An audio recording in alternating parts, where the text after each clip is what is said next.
Hi, y'all. Hello. All right, this will probably be my last video for today. Um, Probably. We'll see. But I wanted to bring up some stuff that I didn't bring up in my last video because it didn't really fit there. But so this morning I was listening to a content creator, and in her discussion, so she had been, let me just 5'8". I listened to 5'8", okay?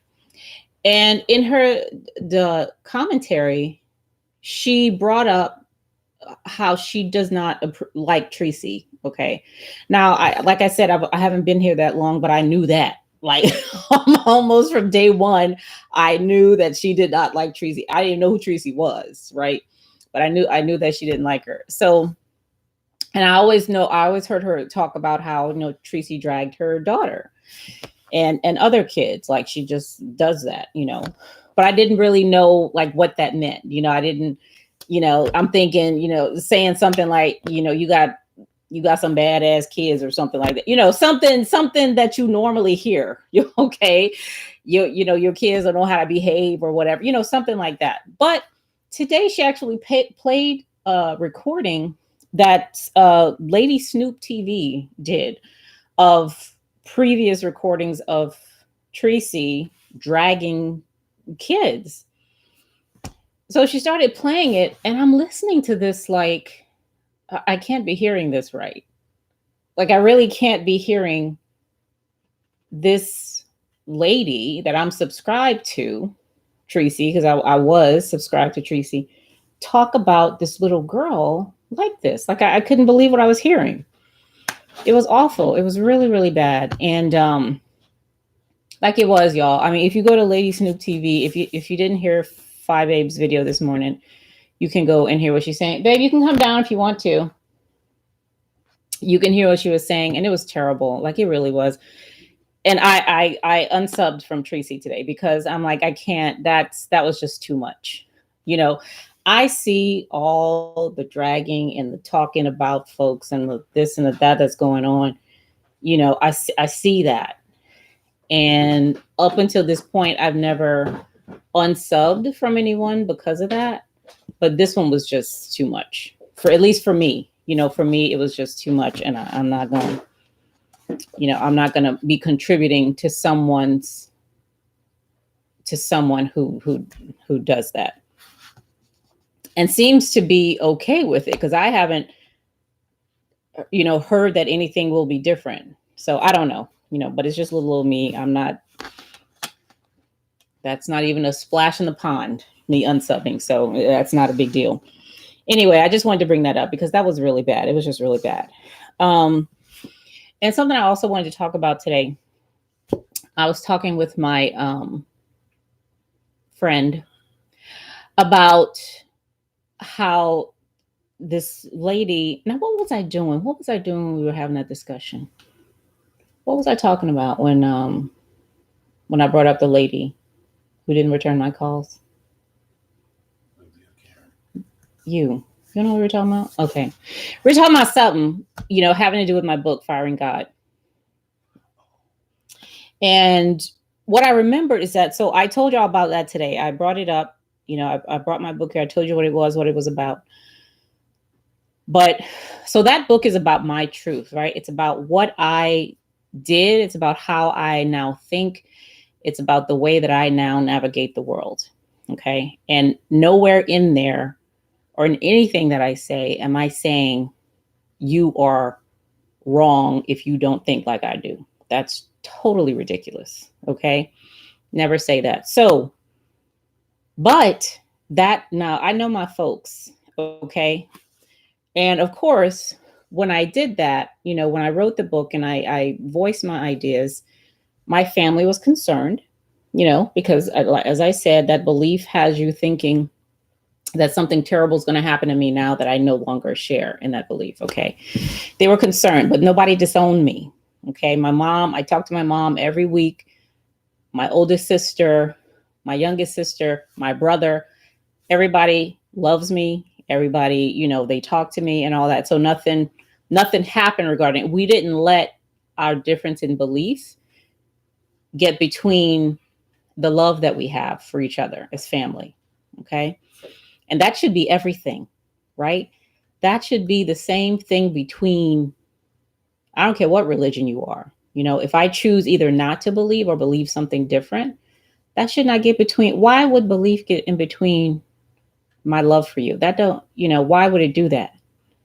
That doesn't make any sense. And I know that um, Jay Wilson talks about how that does happen in some other sects. Like what is he? A sex, SECTS. That's what I'm saying. I think you're talking about the Jehovah's Witnesses, how you're shunned or something like that if you leave, you know, but that's a whole nother thing. Anyway, but now that's my family. Now, when other people hear that I have written a book, Fire and God, they haven't read it, have not read it, only hear the title. Okay.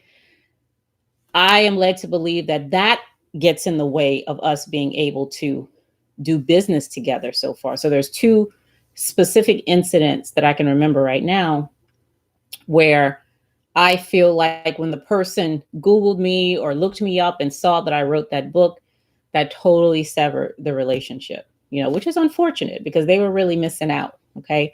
And that was one lady, she has a training company here in this town. We had been going back and forth. You know, I'd been texting her, you know, oh, what time we're going to meet? Yeah, let's meet here.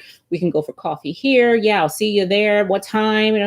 And all of a sudden, just done, cut off, nothing, not a thing. So that was one incident where I really feel like her looking me up and seeing, because you could find me. All you gotta do is Google Cheryl Abram. You'll see all kinds of stuff, and mostly from my book, Fire and God, because I've done a plethora of interviews since even before I wrote the book. My first interview was in 2013. I hadn't even written it yet.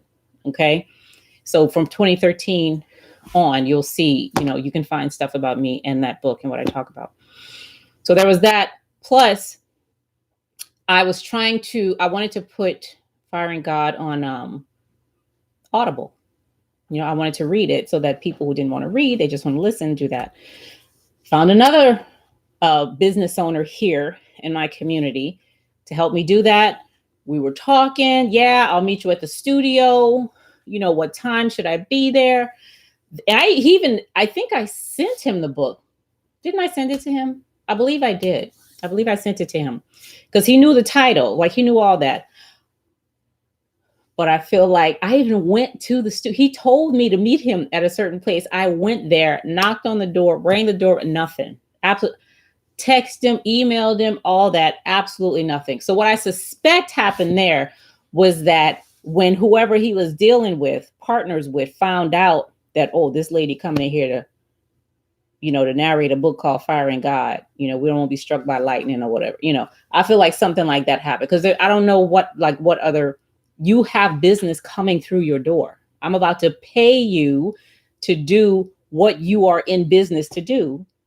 And just straight like nothing, crickets and rivets. I heard absolutely nothing, you know, for no reason at all when I had, you know, an appointment to meet with this dude. But, you know, so I really feel like, you know, in that, and that's fine because what I'm not going to do is not talk about it. Okay. The whole reason one of the primary reasons why I wrote the book is because I was scared to. I was scared to write about it. I didn't tell my mama that I wrote that book until like a week before it came out. I was scared, you know, because I was a good Christian girl. I'm Black. You know, we all believe in God, it seems like, right? So for me to come out and say, it felt like coming out, you know, it really felt like I was coming out of the closet to write that book and even to go, you know, to talk about it, to say the words. And I just told y'all in the video today, the principles and the things I talk about in Fire and God is the whole foundation of my business of Ypifany, right? It's about just telling the truth, you know, because you can't change anything if you don't first start with the truth. You just can't. And you can't learn anything if you don't first start with the truth. And like I said in my video today, you can't learn what you already know. So you got to start asking some questions first. It's a whole process, y'all. It's a whole process. Okay. Yeah. So there are perils in actually telling the truth, right? People ain't gonna like to hear what you have to say. And that's okay, because like I said in another video, what I don't want is to spend all this time doing what I'm doing and not be happy with what I see in the mirror every day. Okay. The only real currency, real currency is time. That's it. I don't care how much money you have, it don't matter. The only real thing you can spend is time. And if the time that I'm spending is not resulting in me being able to be happy, to look in the mirror every day and be okay with what I see, then what am I doing here? Like what, like for real? Okay. Because what we do know is that the stuff you have, just because you have that stuff, that doesn't mean you're doing, you're spending your time wisely, or you're spending your time in a way that'll help you feel and be free to continue to learn and to grow, and to do the kinds of things that you really want to do in this life. Some of us spend our time in ways where we feel imprisoned, and I don't want to, I feel like that sometimes, and that's okay. Like sometimes it's okay, but if I'm like that every day, like today I was really agitated, just agitated and frustrated and all this stuff, it's dissipating now. It's dissipating now, babe. I don't feel that bad anymore. But that's what I want to do. What I realize is that time is the only currency I want to use, because I can't get that back. Ain't nobody gonna give me no refund on time. Okay. I got to use that stuff, in a way that helps me see that I am free to do what I want to do the way that I want to do it. Because this is all I got right here, as far as I know, so I want to use that wisely. I don't want to waste it. Okay. This may be my last video today. It's the third one. Baby, you want to say anything? No? Okay. All right. So I will talk to y'all later. Bye.